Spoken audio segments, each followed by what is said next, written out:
quero ler um versículo com vocês que eu li aqui no dia 26 de abril de 2025, no encontro de líderes.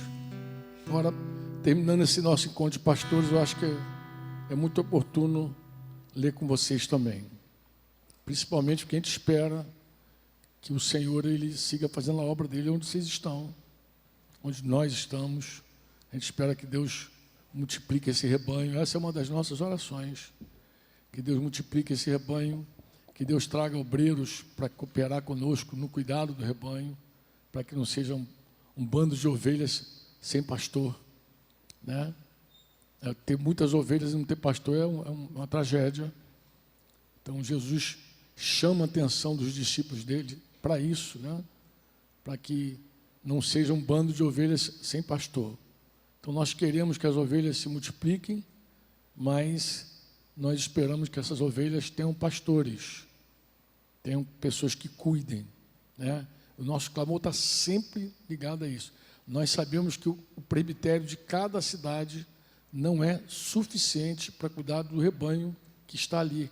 Não somos suficientes e nós precisamos de cooperadores, gente que chegue conosco e coopere nesse apacento, nesse pastoreio. São os ceifeiros da última hora, né? Inclusive Jesus, naquela versão antiga das Escrituras, não chama de, como alguns, né? Chame os trabalhadores, ele chama ceifeiro.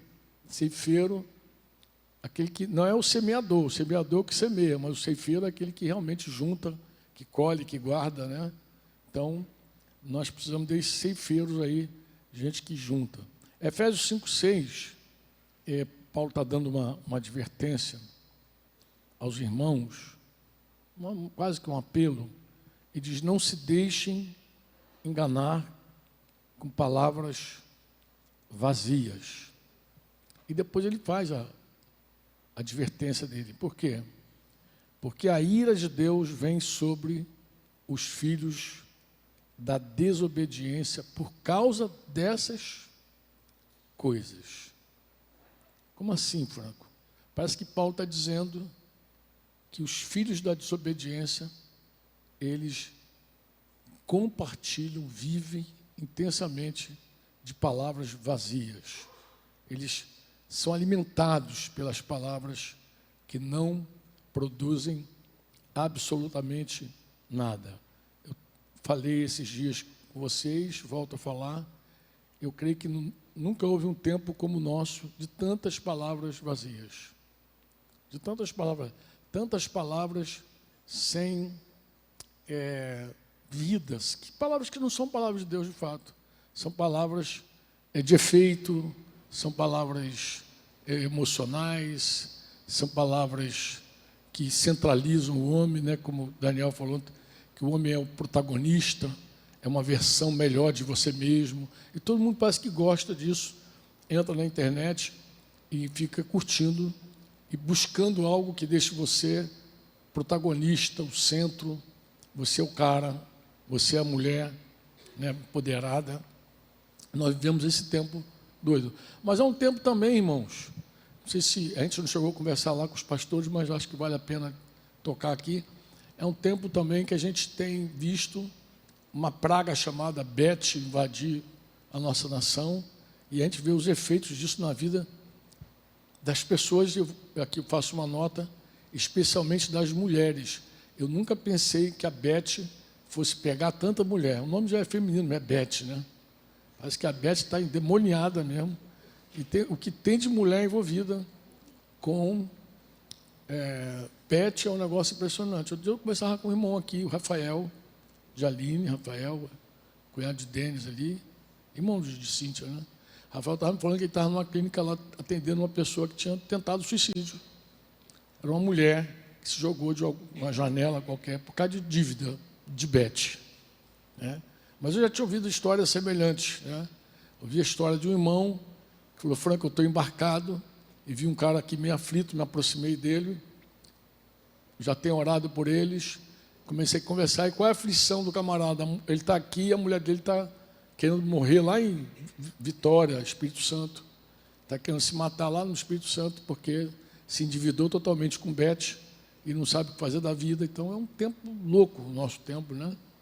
louco de bet, de coisas assim que antes a gente fica assim, meu Deus, parece que cada avanço da igreja já inventa um troço novo, né? Para deixar mais desafiador o nosso trabalho. E nós, irmãos, não temos nenhuma arma eficaz que não seja a espada do Espírito Santo, tá, amados? Não temos. Então, se você está pensando em ter alguma ação eficaz contra essas coisas, fora das armas espirituais que Deus deu, você vai ficar na pista. Vai ficar na pista. A gente veio do encontro lá no Chile, falei ontem com vocês, e uma daquelas manhãs, Daniel falando, na verdade, Daniel, no café da manhã, falou, pai, retiro como nosso aqui, café da manhã, pô, tive um sonho essa noite, tá? Ele compartilhou, e o sonho nós entendemos ali, eu falei com ele, meu entendimento também, falei, cara, isso aí é pornografia. E perguntei ele, e nesse sonho tinha meninas? Ele falou, tinha algumas meninas também. Eu falei, então é uma pornografia que está alcançando rapazes e moças. Eu falei, ó, dá teu jeito aí, conecta isso que Deus falou contigo no sonho com a palavra que você vai ministrar e vê que vai ser. Daniel foi ousado, jogou a rede lá e puxou rapazes e moças. Fez um apelo no final, direto, confrontativo, e eu fiquei assustado de ver aquelas meninas atendendo o apelo, aquelas chilenas, que eu conheço até filhas de alguns irmãos ali, enroladas com pornografia. E eu conheço, inclusive, o zelo de alguns pais. Cara, eu fiquei chocado. Pensei logo no Rio de Janeiro. Pensei em casa, né? A gente pensa logo em casa. Meu Deus, como é que vai ser? Como é que estão nossos jovens? Fiquei pesado. Falei, talvez retiro de carnaval fosse bom falar alguma coisa sobre isso, porque como isso tem força, como esse troço é diabólico, como é que a pessoa fica presa nesse troço? Mas que arma nós temos? O que nós podemos fazer com palavras vazias, irmãos? Palavras vazias, palavra que não é a palavra de Deus. O que vai produzir de fato na vida dessas pessoas? Contei a história ontem para os irmãos de uma chilena que se libertou lá da rebelião, da ira.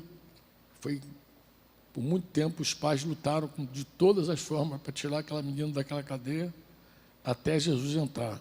A força da palavra, a importância da palavra. Eu vou definir palavras vazias, irmãos. Quero deixar bem claro. Toda palavra que não procede de Deus é vazia. Pode ser bonita, de efeito, pode mexer com a alma, mas se não é de Deus, é vazia. Jesus garantiu que a palavra dele é espírito e é vida. Falou, as minhas palavras são espírito, pneuma e vida. Então não tem outra palavra que produza o efeito que você espera na tua vida, na vida dos outros, que não seja a palavra de Deus. Nunca foi tão importante nós nos desenvolvermos com a palavra. Inclusive, deixa eu dizer algo para vocês. Repetir aqui um tema que a gente compartilhou em Curitiba, logo que a gente foi morar em Curitiba, num retiro de pastores, em Curitiba, de presbitério, retiro de presbitério. Nós, num dia conversando, eu abri meu coração para os irmãos para falar algumas coisas que eu enxergava que era um catalisador, você sabe o que é catalisador, né? Um catalisador do crescimento espiritual. E eu disse, irmãos, eu nunca vi alguém desenvolver na vida espiritual sem vida com Deus, sem vida devocional, nunca vi. Uma pessoa que não tem comunhão com a palavra, comunhão com o Espírito, desenvolver, nunca vi, vocês já viram. Mas é muito comum no nosso meio, explicava os irmãos, e lá alguns empresários, cara, imagina você sentar com alguém, conversar com a pessoa, às vezes horas, e a pessoa não tem uma palavra de Deus, uma. Diz assim, Deus está falando comigo esse dia. Diz sobre isso. Cara, imagina, você conversar horas com a pessoa, e a pessoa não dizer assim, Deus está falando comigo. Quando Deus não está falando contigo, algo está errado. Porque a vida com Deus é uma vida contínua de ouvir a palavra. Eu já falei isso aqui também, algumas reuniões. Eu falei, irmãos, é correto você afirmar que sem a palavra você não vive. A tua vida depende da palavra, porque Jesus falou que nem só de pão o homem viverá, mas de toda a palavra que procede da boca de Deus. É correto você dizer que a tua fé, ela naufraga sem a palavra, porque a fé vem pelo ouvir, o ouvir vem pela... Então, tudo que você tem na tua vida, que você tem que preservar até o fim, depende dessa palavra, assim como você come e bebe todo dia. Come e bebe. Mas parece que algumas pessoas conseguem fazer um jejum de palavra de Deus. Né? O cara jejua, não jejua comida, mas jejum de palavra de Deus, ele consegue ficar dias sem ouvir Deus, sei lá quanto tempo sem ouvir Deus, e de repente ouve Deus. E eu dizia para os irmãos, ó, nunca vi ninguém, porque a hora que você tem comunhão com Deus verdadeira, a próxima coisa que você vai experimentar é comunhão com a igreja. Sabe por quê? Porque você vai aprender a ouvir Deus no corpo. Você vai ver como Deus usa pessoas, circunstâncias da própria igreja, para falar contigo. Como é bom estar no meio dos irmãos. A cura no meio da igreja, a libertação no meio da igreja. Quem foge da igreja, eu também digo, está sem comunhão com Deus. Hoje foi uma luta para deixar a Denise em casa. Tentei deixá-la em casa. Ela falou, Franco, não tem jeito. Um dia longo para ela. Eu falei, mas fica em casa.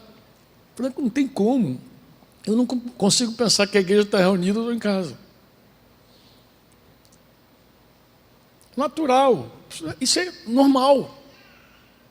Esse é o normal da vida. Você pensa sempre no convívio, no contexto da igreja. Quem se isola da igreja, algo está errado.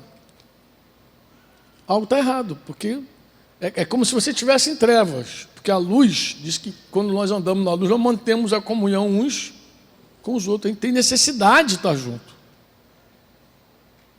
E aí é uma chave e outra, né? Comunhão com Deus, comunhão com a igreja, comunhão com a obra. Aí a gente agregou a importância de um modelo inspirador na tua vida. É sempre bom você ter alguém que inspire você, que você olhe e diz, meu Deus, se fulano consegue, eu consigo. Se fulano passou, eu passo também. Te inspira a fé. E, por fim, a prova. Porque Deus vai provar cada um de nós. E sem prova ninguém cresce. Pode ter certeza. A prova faz parte da nossa vida. Então, a gente falava desses catalisadores. Mas a palavra de Deus é essa que centraliza. Que é o começo de tudo. Você começa a ouvir Deus no teu pessoal, na tua vida devocional. Eu preciso, você precisa. Amém? Nós precisamos crer, como a Bíblia diz sobre ela mesma, 2 Timóteo 3,16, toda escritura é inspirada por Deus, toda escritura é inspirada por Deus e útil para o ensino, para a repreensão, para a correção, para a educação na justiça. Quantos podem dizer amém? Amém ou não? E aí a gente tem que ter esse mergulho na palavra. É impossível a gente não ter esse mergulho na palavra. A gente precisa mergulhar mesmo, ter comunhão com ela. E eu lembro de uma declaração de Jorge Mitchan. Quero ler com você aqui que Jorge Mitchan falou sobre as Sagradas Escrituras. Eu gosto de dar sempre esse destaque. Acho muito tremenda essa forma como Mitchan descreve a Bíblia. As Sagradas Escrituras são os registros fidedignos e divinamente inspirados da história da salvação. Abrangem a criação, as origens da humanidade, a história do povo de Israel, a vinda de Cristo, o surgimento da igreja.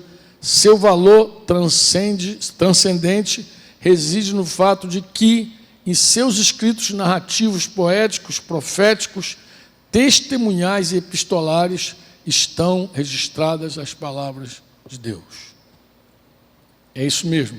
Nesse conjunto de textos, né, de escrituras, tanto nos poéticos, nos narrativos, nos proféticos, né, podia agregar os escatológicos, todos os textos você encontra Deus falando, Deus ensinando, Deus instruindo, amém? Você pode aprender com histórias, tipo, quando Ló quando Ló foi embriagado pelas filhas, aí você extrair lições, é uma tragédia, né? Mas você extrai lições. Quando a mulher de Ló olhou para trás, Jesus citou essa mulher, inclusive.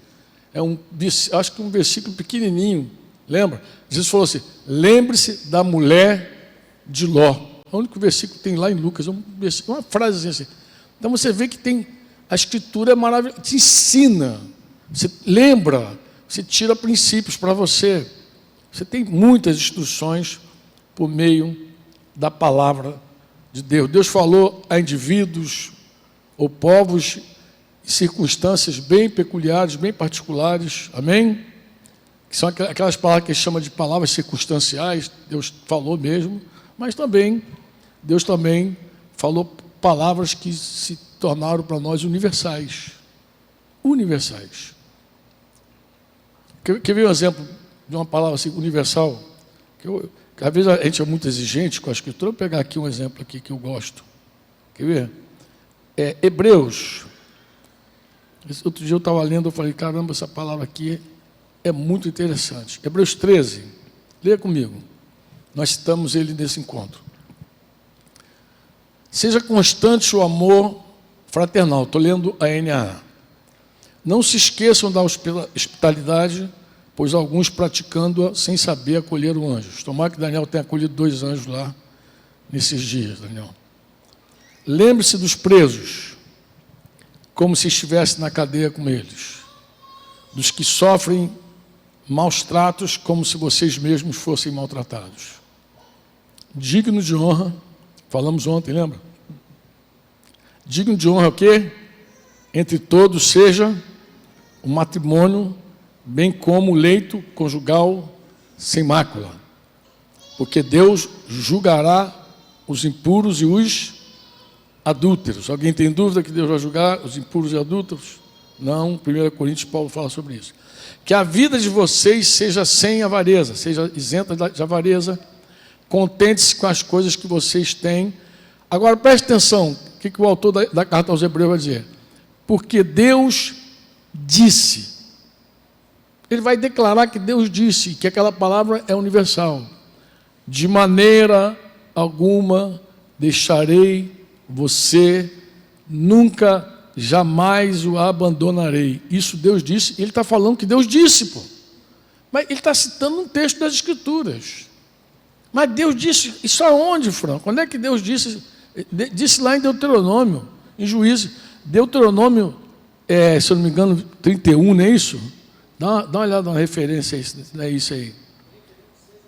6-8, sejam fortes, não é isso? Corajosos, não tenham medo, nem fiquem apavorados diante deles, porque o Senhor, seu Deus, é quem vai com vocês, e Ele não os deixará, nem os abandonar. Ele pegou essa palavra de Deus aqui e disse que Deus disse. E está falando agora com a igreja, pô. Deus falou, está falado. Recuperou lá a Escritura da Antiga Aliança e disse que é a palavra de Deus para o tempo dele. Isso já tem anos depois, e ele vê o poder das Escrituras, né? Pessoa quando crê nas Escrituras. Eu lembrei agora de uma mulher que estava lendo Isaías, quando Isaías diz que nenhuma calamidade entrará na tua casa, e o marido logo depois bateu com o carro, morreu. Vocês já viram esse testemunho? Acho que os mais antigos já assistiram, nunca assistiram, não. O cara bateu com o carro, o volante cravou no peito, ele morreu. Levou o corpo para casa. E a mulher falou, não, nenhuma calamidade vai entrar na minha casa. Deus falou comigo, nenhuma calamidade vai entrar. E ela insistiu, e o legista veio, e botaram o éter no cara, o cara ficou todo éter. E ela cismou de levar ele para uma reunião longe, onde estava aquele bunker. Lembraram agora, né? Lembraram? Que aí chegou lá, na Nigéria estava havendo uma confusão, tinha umas barricadas na frente do prédio da reunião da igreja, aí estava aquela confusão toda, aí não deu para entrar pela entrada principal, aí dela volta, entraram pelos fundos, tinha uns diáconos orando lá atrás. Que ele estava contando que nem foi ele que orou pelo cara. O diácono estava orando lá atrás, orando, entraram, estava um pessoal reverente orando. Porque a Bíblia ensina tudo isso. Tudo que a gente sabe sobre oração, louvor, coisa e tal, é por meio da Escritura. Eles estavam reverentemente orando lá, enquanto o cara estava lá ministrando, tinha um grupo orando. Eles entraram com um caixão lá, já É engraçado, porque essa história... Passaram-se alguns dias que o cara estava morto já. Aí, coloca lá o caixão lá, viram a fé da mulher, se envolveram em volta do caixão, começaram a orar até o cara se levantar, obviamente, né? Esse testemunho me chama a atenção também, porque o cara começa a contar a história dele, a versão dele, né? Como ele, quando ele morreu, ele viu, Jesus levou ele ao inferno, e toda vez que a mulher dele queria confusão, ele se trancava no banheiro. Essa história que mais me tocou. Quem ouviu esse testemunho? Não? Quem lembra dele? Ninguém? Lembra? Que ele se trancava no banheiro, ficou no banheiro e depois, não, eu vi que tinha muita gente lá no inferno que contendia, que brigava, então ele evitava a fofoca, ele evitava um monte de coisa, porque ele disse que na morte dele, Jesus levou ao inferno ele também. E mostrou o inferno para ele. Ele, inclusive, viu pessoas conhecidas.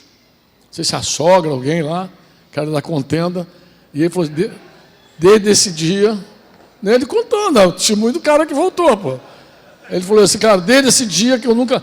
E é interessante que não foi uma morte assim, que ele ficou algumas horas morto, não, mano, ele ficou dias.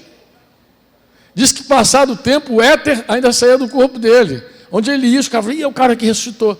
O éter saindo do corpo. De tanto éter que estava no corpo dele. Então, é um testemunho que marcou. Eu vi o vídeo todo, era um documentário, né? Que o cara fez da morte dele.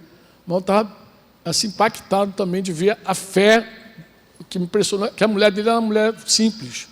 A fé que ela tinha na palavra. Ela falou assim, não, Jesus falou comigo que nenhuma calamidade vai entrar na minha casa. Você pegou aquela palavra e pronto. Não teve outra conversa. Ele falou... O nome do vídeo, Denise está lembrando aqui, ressuscitado entre os mortos. Está no YouTube, em algum canto? Está no YouTube, já botaram no YouTube. Ressuscitado entre os mortos. Mas a mulher se apegou a um texto de Isaías. Eu lembro na época que eu falava, Denise, olha a fé dessa mulher. Uma fé simples, na palavra. Como aqui, Hebreus. Deus falou comigo. Nenhuma calamidade vai entrar na minha casa. Nenhuma. Sabe quando a gente fala assim, a oração da fé salvará o enfermo? Hoje o Bira cantou isso. Diga comigo, a oração da fé salvará o enfermo. Você acredita que eu já vi uma experiência assim, de a gente reunir alguns pastores para orar para uma pessoa doente? Quando a gente terminar de orar, um pastor pegou um cartãozinho de um médico e deu para o cara. Eu vou falar com vocês de todo o coração. Eu fiquei tão impactado que eu falei assim, meu Deus, é tudo menos a oração da fé. Parece que o cara terminou de orar, ele já sabia que o cara não ia ser curado. E passou para ele, procura aqui o fulano, vai resolver o teu problema. Não tem fé na parada. Fé é certeza. Tá? A palavra também é isso. A palavra de Deus, ela precisa ser tomada com fé. Você diz amém ou não? Ela tem verdades, diga verdades. Diga verdades. E tem mandamentos. E tudo tem que ser pela fé no poder do Espírito Santo. É fé e poder do Espírito Santo. Você diz amém ou não? Amém ou não amém? Então a gente precisa realmente mergulhar na palavra, porque sem a palavra a gente não ama a Deus. Como assim? Amor a Deus não é levantar a mão, sentimento, chorinho, nada disso. Tá?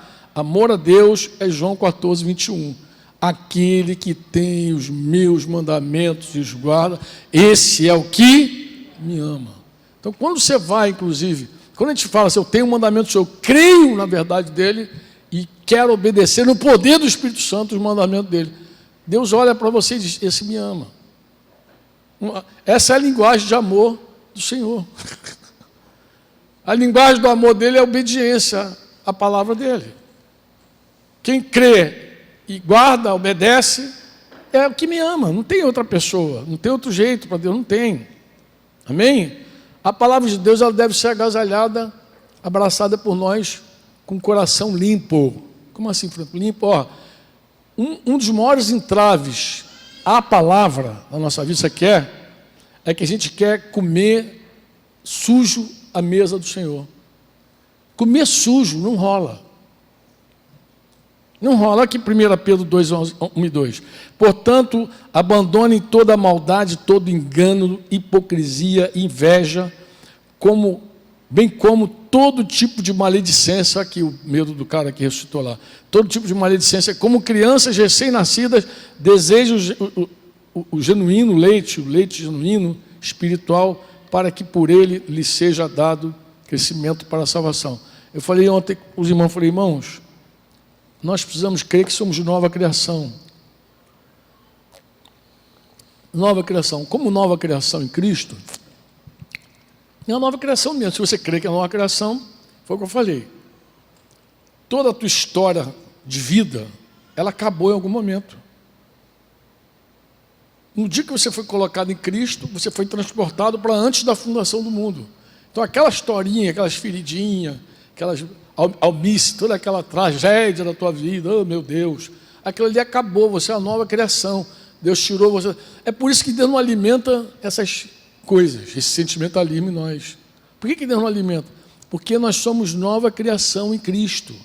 Como eu contei ontem para os irmãos, irmãos, eu nasci em 1960, daqui a alguns dias eu completo 65 anos de idade, mas a minha história recomeçou aos 24 anos de idade. Então, toda aquela tragédia passada ali, Deus passou, é como se morreu, foi sepultado no batismo. O batismo tem duas figuras, não sei se vocês lembram. A figura que Pedro usa, né, que é com uma arca, que deixa o mundo sepultado velho e vai para o Monte Ararat, para um novo mundo. E tem outro que Paulo usa, que é o Mar Vermelho. O Egito ficou para trás, sepultou, acabou, morreu, daqui para cá é novo. Só que para nós ainda foi mais interessante. Deus não apenas apresentou algo para a gente novo. Deus nos fez nova criação, nos levou antes da fundação do mundo e diz que nos chamou ali antes da fundação do mundo. Nos escolheu antes da fundação do mundo, nos amou, nos predestinou antes da fundação do mundo. Então nós somos outras criaturas. Ah, se isso fosse revelado para nós. Ah, meu Deus. Eu sei que isso não é pregação que resolve. Por que eu sei? Porque Efésios 1, Paulo diz, eu oro para que o coração de vocês seja iluminado, para que os olhos de vocês sejam revelados. Eu oro para que Deus dê espírito de sabedoria e de revelação no pleno conhecimento dele, para que o coração de vocês seja iluminado e vocês compreendam a natureza da tua vocação. A primeira coisa que ele fala desse chamamento, você não sabe. Ele orava pela igreja, gente, para que a igreja enxergasse. Porque não adianta falar, você é nova criação, você é nova criação, você é nova criação. Tem que ser revelado. Por isso que eu digo, é comunhão com Deus. É você, a palavra e o Espírito Santo ali, para ser revelado. Agora, quando é revelado, acabou. Você muda completamente. Por que eu vou ficar lambendo ferida se eu sou uma nova pessoa? Se eu sou uma nova criatura, uma nova criação? Não tem como. Você diz amém ou não? E aí o apelo dos apóstolos é que você viva de acordo com a nova vida que você tem. Não tinha um meme, sei lá, uma comédia de uma nutricionista gordinha que mandava os pacientes não comer nada e dizia, isso não te pertence mais? Isso não te pertence mais. A tua vida nova não encaixa com as coisas que você quer viver velho. Não te pertence mais. Tiago 1:21, portanto, deixando toda a impureza e acúmulo de maldade, acolham com mansidão a palavra implantada em vocês, a qual é poderosa para salvá-los. Então, uma coisa que não dá para conjugar é vida velha com palavra nova. Você tem que rejeitar a tua natureza velha mesmo, aquelas coisas alimentadas pela palavra vazia, e começar a comer.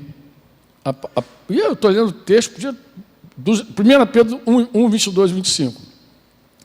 Tendo purificado a alma pela obediência à verdade e com vistas ao amor fraternal não fingido, amem intensamente uns aos outros de coração puro, porque vocês, diga comigo, porque vocês não tomaram café, porque vocês foram regenerados. O que é regenerado, irmão? O que é regenerado? Renascidos. Daí vem o nome também Renato, Renata, renascida. Você foi regenerado, acabou, você é outra pessoa. Isso não te pertence mais, meu filho. Diga regenerado. Diga regenerado. Olha só, porque vocês foram regenerados não da semente corruptível. Vocês não nasceram de novo dessa semente que levou vocês para o pecado. Não foi mais dessa, mas da semente incorruptível, mediante o quê? A palavra a qual vive e é permanente. Por quê? Diga comigo, toda a humanidade é como a erva. Ih, rapaz, estou lendo aqui 1 Pedro 1, 22 a 25. Diga, toda a humanidade é como a erva do campo. E toda a sua glória é como a flor da erva. O que acontece com o nosso corpício? A erva seca, a flor cai, mas a palavra do Senhor permanece para sempre. Eu vou te falar o que permanece em você. A palavra do Senhor. Tudo que você encarnou da palavra permanece em você. Toda a tua fé permanece em você. Inclusive, se tem uma coisa que Paulo falou que guardou até o final da vida, foi a fé. Eu combati o bom combate, terminei a carreira, guardei a fé. Ele está dizendo que a única coisa que vai permanecer em nós é a palavra. Essa glória bonita, esse corpite bonito que você tem, essa carinha linda, isso tudo vai ficar murcho igual flor. Você já não está indo, né? Tem uns caras que estão parecendo já aqueles maracujá de gaveta. Né? Não sei para que lado que eu olho agora, estou preocupado. Qualquer lado que eu olho pode dar ruim. Nem para lá, nem pensar. Eu tenho que olhar para homem. Então pode olhar para a mulher. Esse negócio para a mulher é um problema sério. Mas assim, toda essa glória do corpo acaba. Ela vai embora. Mas, curiosamente, tanto Isaías e Pedro repetindo aqui, vai dizer que o que permanece é a palavra de Deus, para sempre. E João vai dizer isso também, que os que fazem a vontade de Deus permanecem para sempre. O mundo passa, a sua concupiscência, todo o seu vazio passa, mas aquele que obedece, que faz a vontade do Pai, permanece para sempre. Você diz amém ou não? Eu não sei se eu acho que vou ler a Bíblia, terminar lendo a Bíblia com vocês. Vamos ler a Bíblia? Jesus, vamos não? Quer ler? Então, vocês estão fraquinhos para caramba. Misericórdia.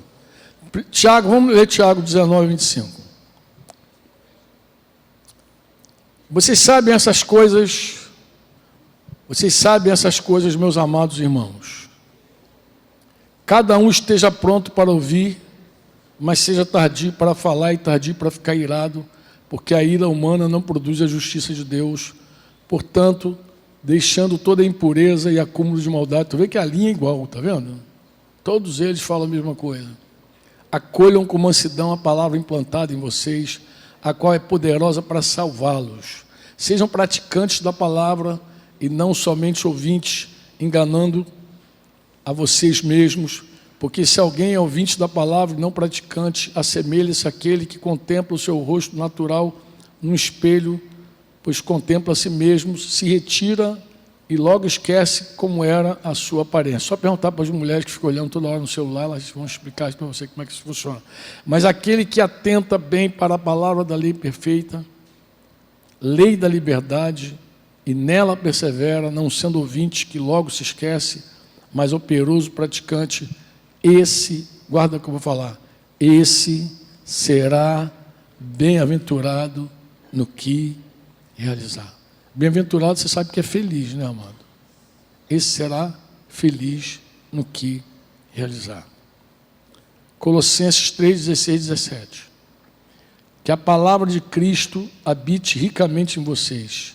Instruam e acolham-se mutuamente em toda a sabedoria, louvando a Deus com salmos, hinos, cânticos espirituais, com gratidão no coração, e tudo o que fizerem, seja em palavra, seja em ação, faça em nome do Senhor Jesus, dando por Ele graças a Deus Pai. Amém? Eu lembro que naquele abril desse ano, eu li um texto com vocês, com a liderança, não com os pastores, com a liderança. Eu estava lendo e de repente, uma frase, né? Uma palavra, é uma locução adverbial, na verdade, de oposição. Ela me chamou a atenção. Que locução era essa?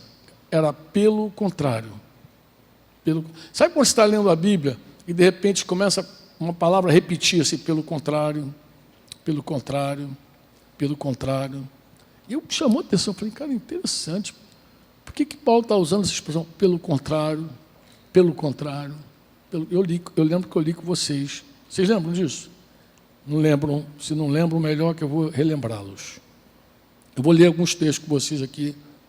Eu quero que você ponga atenção, você preste atenção no pelo contrário. Pode ser? Podemos partir? Ligou o motor? Então vamos embora.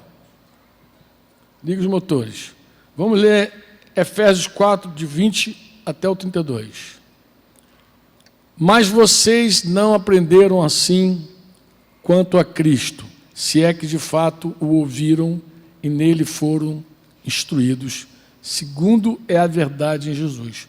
A gente precisa ser instruído segundo é a verdade em Jesus. Eu lembrei de Bíblia cantando, guia-me a uma só verdade. Mas a verdade, na verdade, é uma só. É Cristo. Só tem uma verdade. Não temos duas verdades. Só temos uma. Guiar a uma só verdade é guiar a Cristo.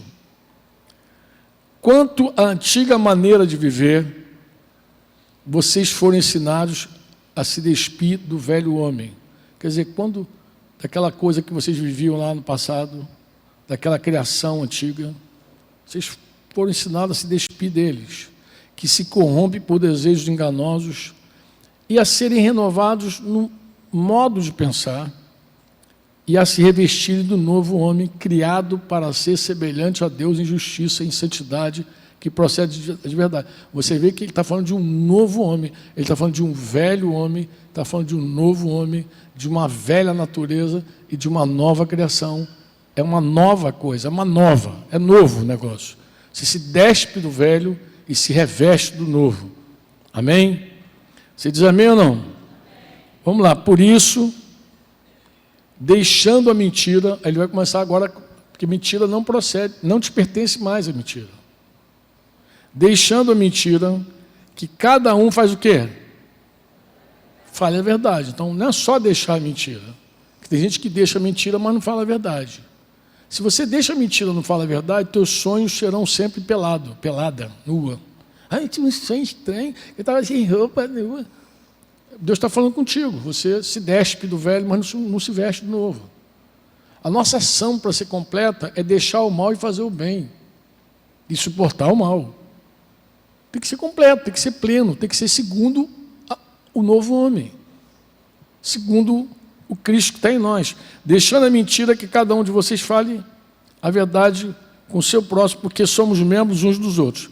Quando vocês ficarem irados, não pequem. Apaziguem a sua ira antes que o sol se ponha. E não deem lugar ao diabo. Aquele que furtava, faz o quê? Não furte mais. Aquele que furtava, pelo contrário, faz o quê? Trabalhe fazendo com as próprias mãos aquilo que é bom, para que tenha com que acudir ao necessitado. Não saia da boca de vocês o quê? Nenhuma palavra suja, nenhuma palavra torpe, não saia. Você que é gospel moderno, que gosta de xingar palavrão, você não lê a Bíblia, não é possível. Os moderninhos gostam de ficar xingando, acho que é legal, maneirinho xingar palavrão. É moda agora, o pastor xinga, o outro reverendo xinga também, o outro xinga, ele xinga também. Pô, não lê a Bíblia, não é possível que está lendo a mesma Bíblia que eu. Mas só a que for boa para edificação. Coloca atenção no que eu te falei, tá? conforme a necessidade, e assim transmita graça aos que ouvem. Não é transmitir palavrão, é transmitir graça. E não entristeça o Espírito Santo. Curiosamente, esse texto, não entristecer o Espírito Santo, está logo depois das palavras torpes, das palavras que não edificam. Curiosamente, logo depois ele fala, não entristeça o Espírito Santo. Acho que ele está dizendo alguma coisa que o Espírito Santo não curte, tá? Não entristeça o Espírito Santo com o qual vocês foram selados para o dia da redenção. Toda amargura, indignação, ira, gritarias e blasfêmias sejam eliminadas do meio de vocês. Sejam eliminadas do meio de vocês. Sejam eliminadas do meio de vocês. Eliminadas do meio de vocês. Assim como toda maldade. Tudo tem que sair fora, eliminado. Pelo contrário. Diga pelo contrário. Pelo contrário. No lugar dessa lixarada toda, o que entra? Sejam bondosos uns com os outros, compassivos, perdoando, né? Perdoando-vos uns aos outros, como também Deus perdoou vocês em Cristo.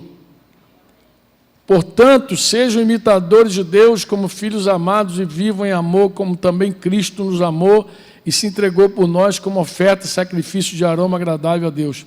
Que a imoralidade sexual e toda impureza ou avareza não sejam nem sequer mencionadas entre vocês. Ou seja, não é só não ter impureza, safadeza entre nós, mas é evitar ficar trocando informações sobre isso. Não mencione, não fica mandando vídeo pornô para o irmão ver e orar, não, tá, amado? Por favor. Tenha bom senso. Tem coisa que só falar entre nós é vergonha. Pura vergonha. Não tem curtição, não tem pureza, não tem pudor nessas coisas aí. Não, isso entristece o Espírito Santo. Você tem que saber que o Espírito Santo é alguém, é uma pessoa, ele está contigo, ele mora em você. Você pode dizer amém ou não? E ele segue batendo. Vai dizer, não sejam mencionados entre vocês como convém a santos. Não usem linguagem grosseira. Não digam coisas tolas nem indecentes. Aquelas piadinhas picantes. Pois isso não convém. Pelo contrário, digam palavras de ação de graças. Fiquem sabendo disso. Nenhuma pessoa imoral, impura ou avarenta, porque a avareza é a idolatria, tem herança no reino de Cristo e de Deus. Não se deixe enganar com palavras vazias. Foi o texto que eu iniciei lendo. Porque a ira de Deus vem sobre os filhos da desobediência por causa dessas coisas. Portanto, não participem daquilo que eles fazem. Porque no passado vocês eram trevas. Então, ele está dizendo que nós éramos trevas no passado. A gente sabia, a gente se lembra como é que a gente vivia. Mas agora são luz no Senhor. Vivam como filhos da luz. Simplesmente assim, ó. Você era trevas, agora você é luz. Viva como você é agora, como filho da luz. É só uma questão de coerência, amados. Só ser coerente. Vivam como filhos da luz, porque o fruto da luz consiste em toda bondade, justiça e verdade, tratando de descobrir o que é agradável ao Senhor. Eu gosto dessa parte. Diga comigo, tratando de descobrir o que é agradável ao Senhor. Eu acho que essa tem que ser a nossa investigação contínua. Sempre procurando o que é agradável ao Senhor. Você diz amém ou não?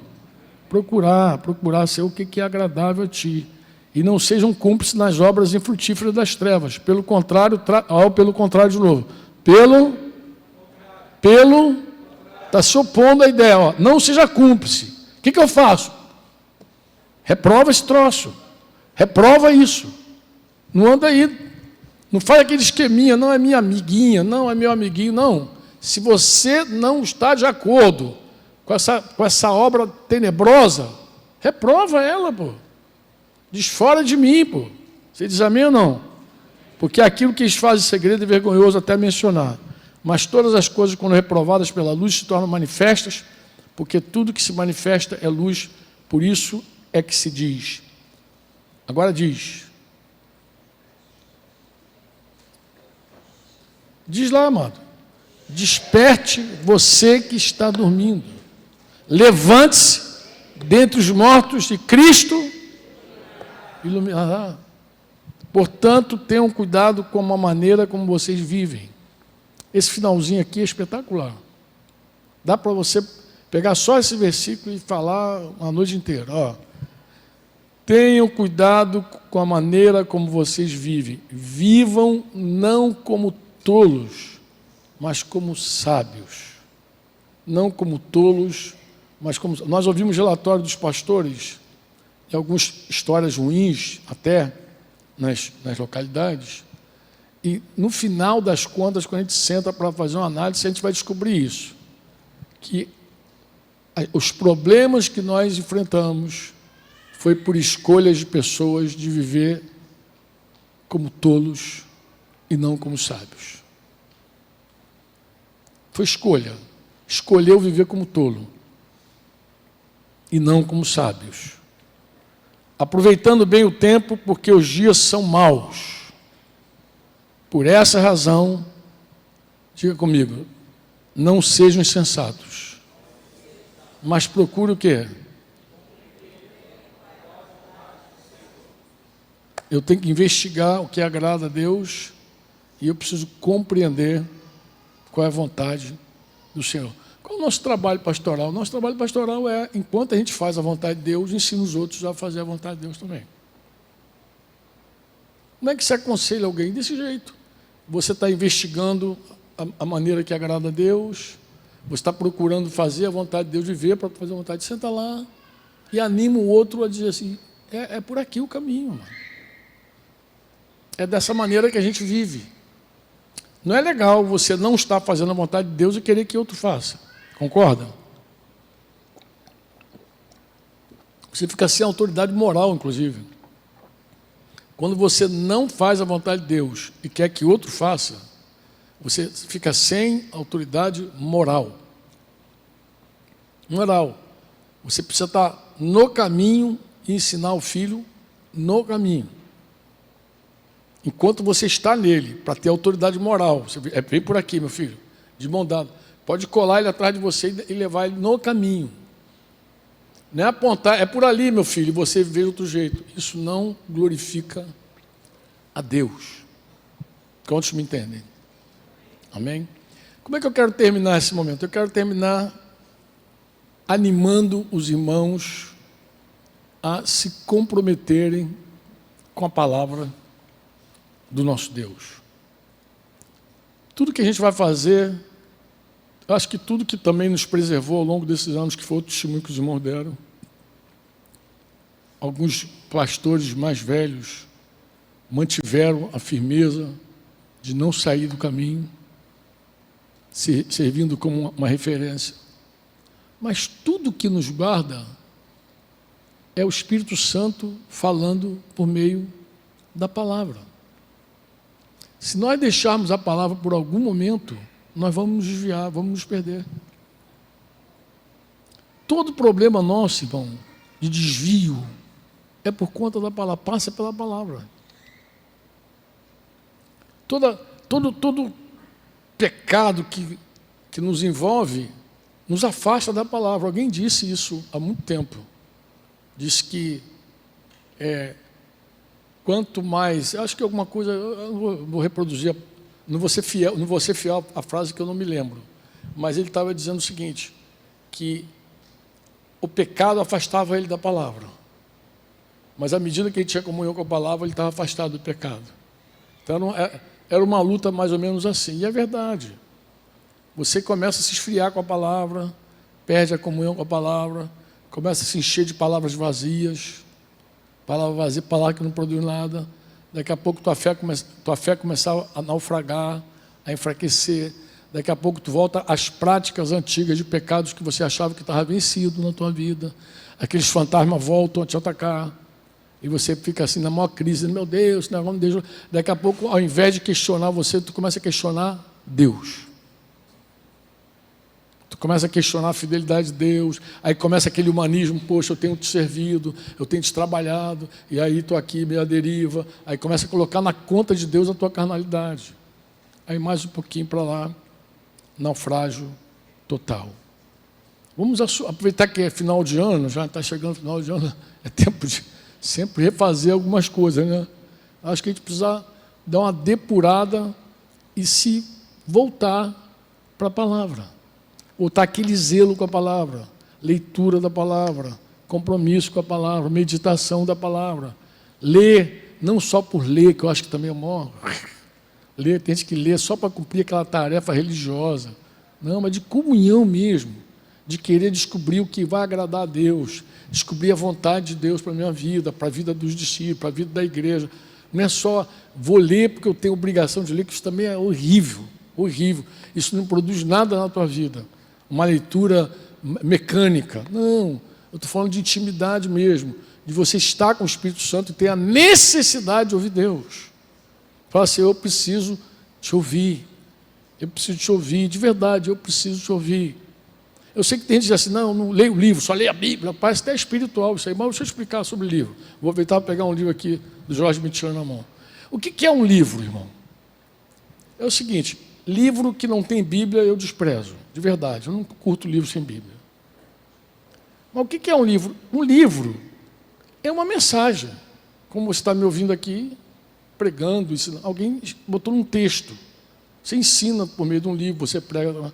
O que é interessante num livro, se o livro for interessante, é a compreensão que alguns irmãos têm das Escrituras. Porque nós não somos suficientes. Eu não pego minha Bíblia, leio e consigo extrair tudo o que Deus está falando sozinho. Aí eu conto com apóstolos, profetas, evangelistas, pastores, mestres, gente, homens e mulheres, que ouviram Deus de fato na vida e resolveram registrar um testemunho, registrar. E aí é uma ferramenta. Substitui a Bíblia? Nunca, jamais vai substituir a Bíblia. Minha comunhão com a Bíblia, jamais vai. Mas pode ser uma ferramenta que coopera. Esse livro, por exemplo, que é um livro que completa 50 anos, Jesus Cristo é o Senhor, que já está aí nas mãos de Jorge Mitian. Quem não leu, a gente recomenda, leia. Por quê, Franco? Porque esse livro, por exemplo, na minha vida foi muito importante. Quando o Mitian disse que ia passar para a gente a publicação, a gente celebrou. Porque para nós é um livro muito, com a história muito... Ah, mas eu já li há 10 anos. Leia de novo. Talvez o que Deus não falou contigo há 10 anos fale agora. Leia. Coloca como uma ferramenta para cooperar em ouvir Deus. Você já ouviu Deus lendo o livro? Já ouviu, Fortão? É você mesmo que levantou o braço. Eu falei, cara, meu segurança está ali, ainda bem. Todos nós, acho que todo mundo que lê algum livro em algum momento, diz, cara, Deus falou comigo, me inspirou a mensagem. Aí Deus está lendo, Deus inspira você a algo. Porque Deus fala pela vida dos irmãos. E o livro é só um texto. É um irmão escrevendo aquilo que Deus falou com ele. Ponto. Aí agrega, sempre é uma forma de adicionar, mas não de substituir a palavra. O que eu estou falando é você ter comunhão com a palavra. Mas a palavra de Deus também pode ser encontrada no livro, pode não? Pode ou não? Se alguém lê, às vezes você lendo aqui, o cara deu uma interpretação que fez sentido para você, você falou assim, caramba, aí ouviu Deus. Porque o importante é ouvir a Deus. Eu estava assistindo uma animação com meus netos outro dia, O Rei dos Reis. Recomendo para quem não viu, quem tem criança pequena, eu digo assista, está na Prime Video. É Prime? O Rei dos Reis. Rapaz, eu comecei a ver aquela animação. No começo era só para ver a animação com as crianças. Rapaz, daqui a pouco eu me peguei chorando na animação. Mas por quê? Porque Deus falou comigo na animação. Deus falou. Deus para falar, Deus não precisa, Deus fala, pô. Deus fala, fala ou não fala? Deus pode falar através do filme, A Forja, quem viu A Forja? Será que Deus não pode falar com filme? Claro que fala, pô, Deus fala. O importante é ouvir, amado. Ah, mas está falando que vai substituir a Bíblia. Não, amado, não vai substituir a Bíblia. mas o objetivo final é ouvir a Deus. Ouvir. Se o cara leu a Bíblia e não ouviu Deus, aí de repente ouviu uma mensagem, ouviu Deus, ele ouviu Deus, pô. Amém? Ele ouviu Deus. O importante é você ouvir o Senhor. É isso que te alimenta. Senão tu vai virar uma pessoa religiosa. Quando Paulo escreveu as cartas dele, não havia Novo Testamento. Só tinha o Velho. E nem todo mundo sabia ler. E nem todo mundo sabia ler hebraico e grego, que tinha Septuaginta. Como é que Deus falava com essa turma? Sabe como é que Deus falava? Vou falar para você. Os judeus, por cultura, eles tinham aquilo que eles falavam de transmissão oral. Então, eles ouviam e repetiam. Ouviam e repetiam. Ouviam e repetiam. Oi?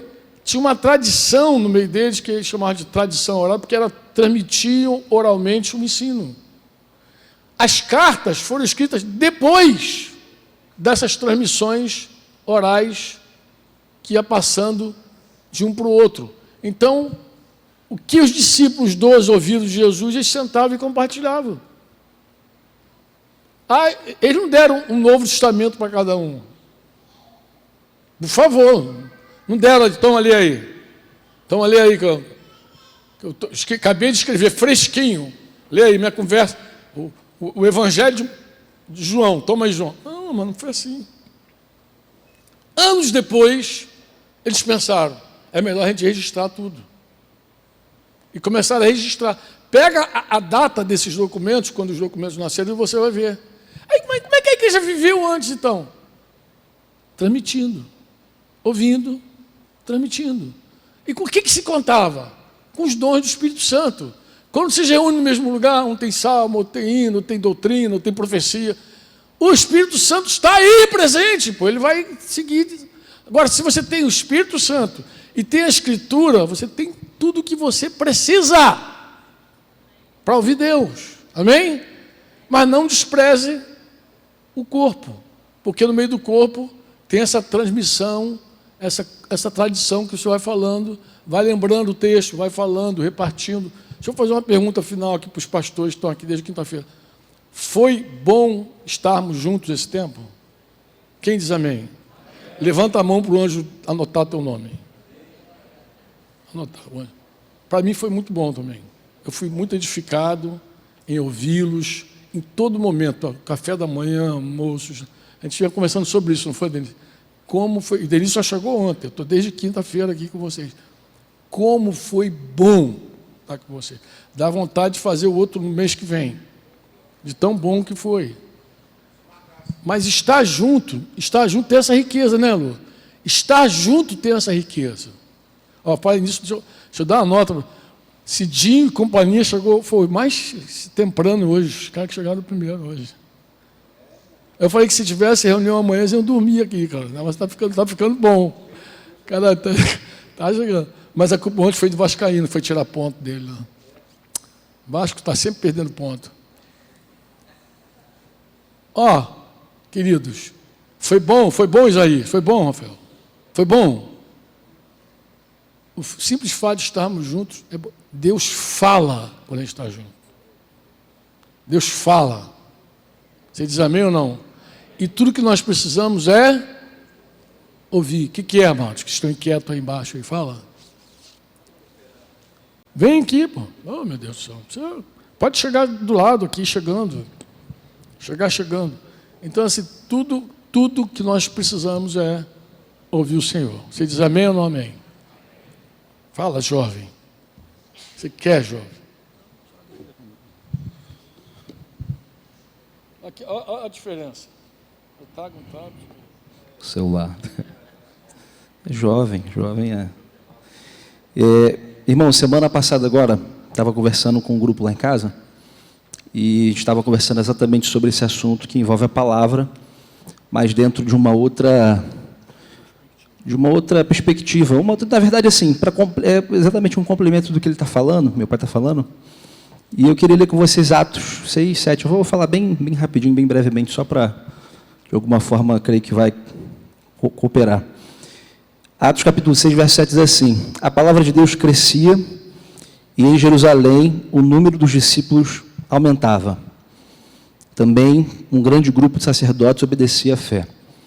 E nós estávamos conversando sobre o aspecto da palavra que cresce e de alguma forma se multiplica como se tivesse vida própria, né, nela. E de fato tem, porque é a palavra de Jesus, ela possui vida, ela é espírito e vida.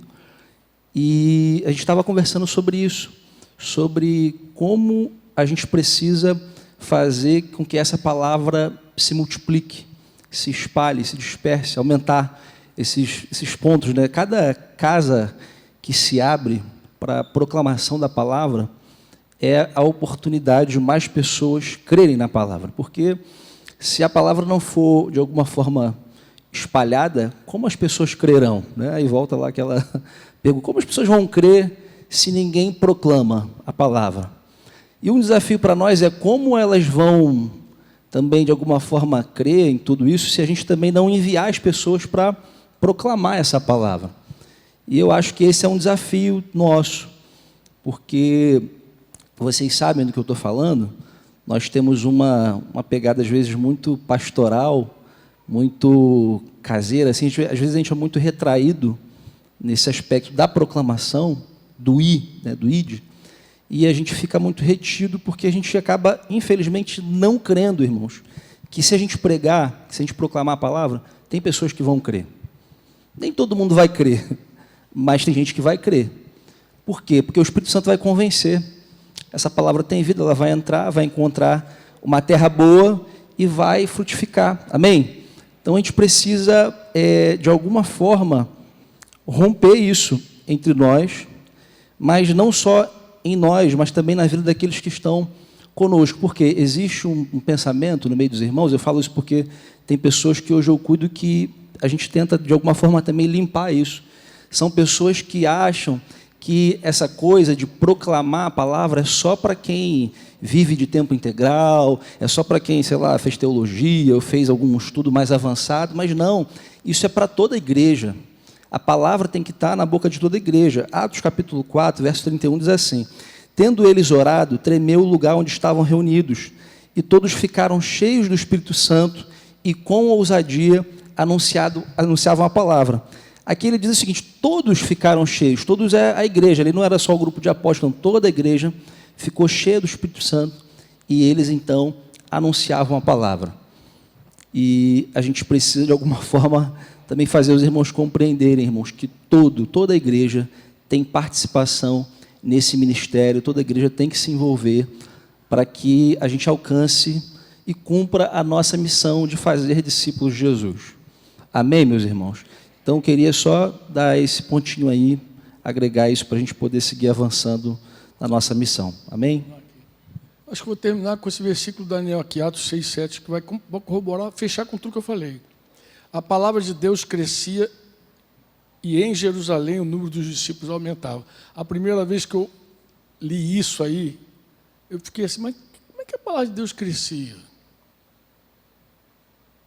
E mais tarde, eu ouvi um homem pregando, não me lembro quem foi, que ele fez a seguinte pergunta: quando Lucas diz lá que a palavra de Deus crescia em Jerusalém e o número dos discípulos aumentava, será que a imprensa bíblica, a sociedade bíblica, estava produzindo mais Bíblias lá em Jerusalém?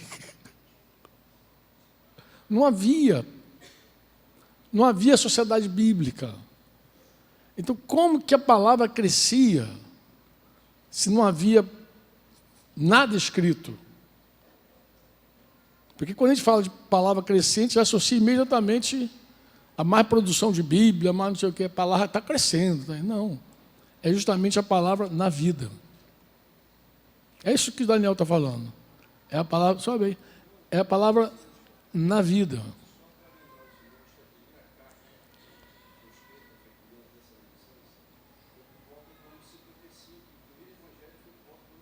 É isso mesmo. Sem nada. Tudo oral. O Cláudio está falando baixinho aqui, mas ele está falando que a primeira carta foi escrita em 55, primeira Tessalonicenses, depois dos Evangelhos, a partir dos anos 70. Então, assim, esses anos todinhos aí, a partir de Jesus, vamos dizer que dos anos 30 ali, iníciozinho de 30, até os anos 55 não tinha nada, até 70 não tinha evangelho, mas a palavra crescia. E ia embora. Não tinha. A Septuaginta também não era acesso a todo mundo, não era. É isso mesmo, ele está reforçando aqui o que ele tem dito. Que na cabeça dos irmãos, a coisa é muito texto. E na vida da igreja é muito vida. Era a palavra viva na vida das pessoas. Então, o zelo que a gente tem é com essa palavra. Fala.